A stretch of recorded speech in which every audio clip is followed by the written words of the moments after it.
Bonjour à tous et bienvenue dans cette nouvelle vidéo. Aujourd'hui je vais vous présenter une réplique de points.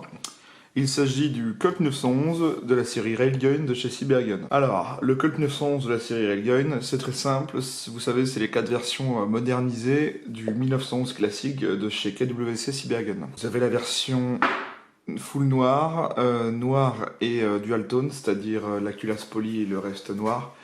Le M45A inspiré du corps des Marines et la version que je vous présente aujourd'hui, à savoir le Stainless Silver.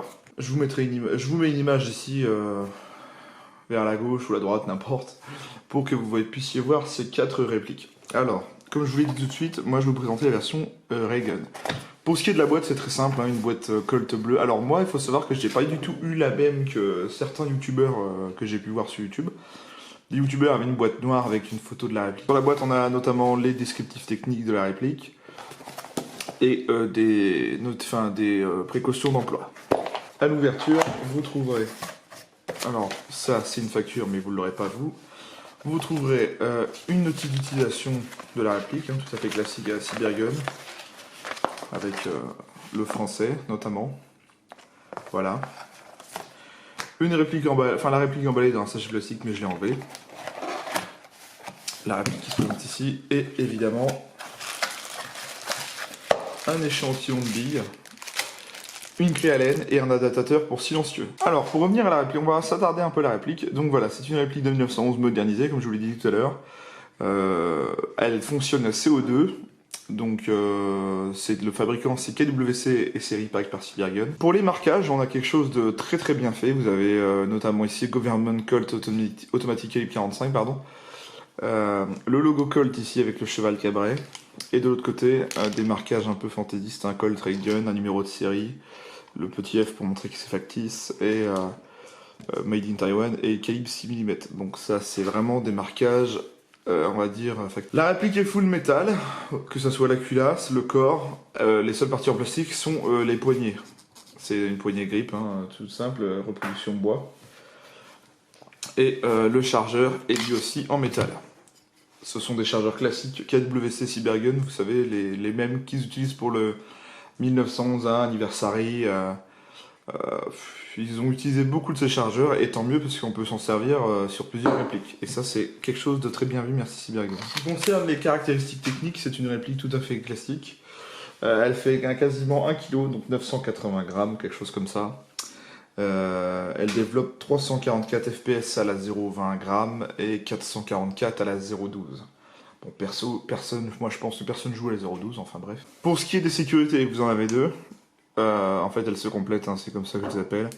Lorsque la queue détente est armée, vous avez une sécurité ici, qu'on actionne instinctivement avec le pouce, et elle est ambidextre, vous voyez. Voilà. On en a une autre, hein, qui est la queue de castor ou la pédale, hein, comme certains l'appellent. Il suffit tout simplement, c'est instinctif, hein, quand vous prenez le pistolet dans la main, il suffit tout simplement d'appuyer dessus et voilà. Si la queue de castor n'est pas activée, il se passera rien. Pour ce qui est des organes de visée, on a quelque chose de très bien fait, donc à savoir un cran de mire et un guidon, avec des petits œilletons blancs pour vous aider à la viser plus instinctive. C'est quelque chose de très bien. Par rapport à la version normale du 1911 A1, c'est-à-dire classique, on peut notamment reconnaître une queue de détente percée, comment dire, un rail Picatinny ici sur l'avant, et évidemment, je ne sais plus comment s'appelle cette partie, vous savez, la partie qui vous permet de, enfin le petit grip qui vous permet de bien attraper la culasse des deux côtés à l'avant et à l'arrière. Et il y a aussi un pas de vis 12 mm anti-horaire pour adapter à un adaptateur silencieux qui est fourni dans la boîte, je le rappelle. Pour le réglage du hop-up et le démontage de la culasse, il n'y a rien de plus simple. On commence par enlever le chargeur. Ça se ressemble beaucoup avec le 1911 A1. On aligne la petite lune juste ici. On pousse le petit œilleton ici, on tire et la culasse vient toute seule. Ici nous avons accès, je ne sais pas si vous allez bien voir, au bout de mon doigt ici, enfin là vous n'allez pas voir s'il y a un contre-jour, j'en suis désolé. Ici c'est la petite molette pour régler le hop-up. Pour démonter entièrement la culasse, on commence par ici, on appuie ici sur ce teuteux, on tourne la culasse, on tourne, cette petite pièce d'un quart de tour, on relâche doucement.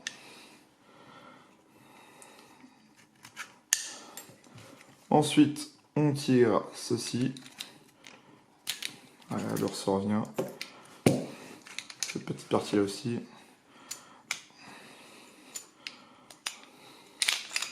Le ressort du canon principal, la tige guide, et voilà. Et là, nous avons accès au pop-up, hein, mais on n'est pas obligé de tout démonter pour le régler, je vous rassure. Ça, c'était juste pour vous montrer comment démonter. Pour le remonter, rien de plus simple, on fait tout dans le sens inverse.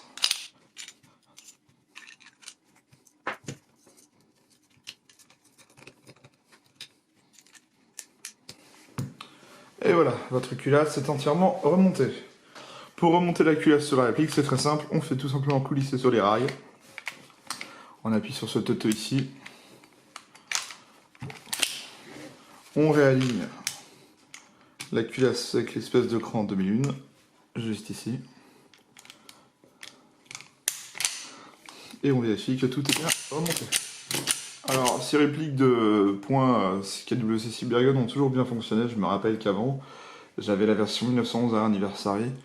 J'ai jamais eu de dégazage, jamais de gros problèmes avec. Et tout ce que je me rappelle, c'est que c'était un kick énorme. Tout simplement parce que toutes les parties de la réplique sont en métal. Alors, lorsqu'il y a un mouvement avec la culasse, ça entraîne quelque chose d'assez impressionnant. Et le CO2 fait que ça tape fort aussi. On va regarder ça tout de suite. J'ai un Siren Sparklet. On va observer le kick un petit peu.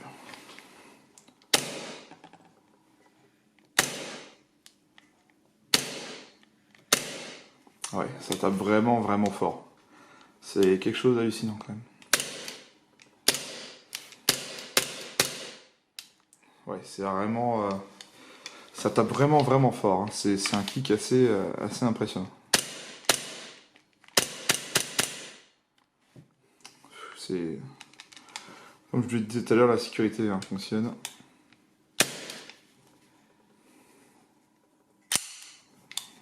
C'est vraiment impressionnant à quel point ce kick est... C'est simple, c'est le même kick qu'il y avait sur le 911 Anniversary. Hein. C'est exactement le même.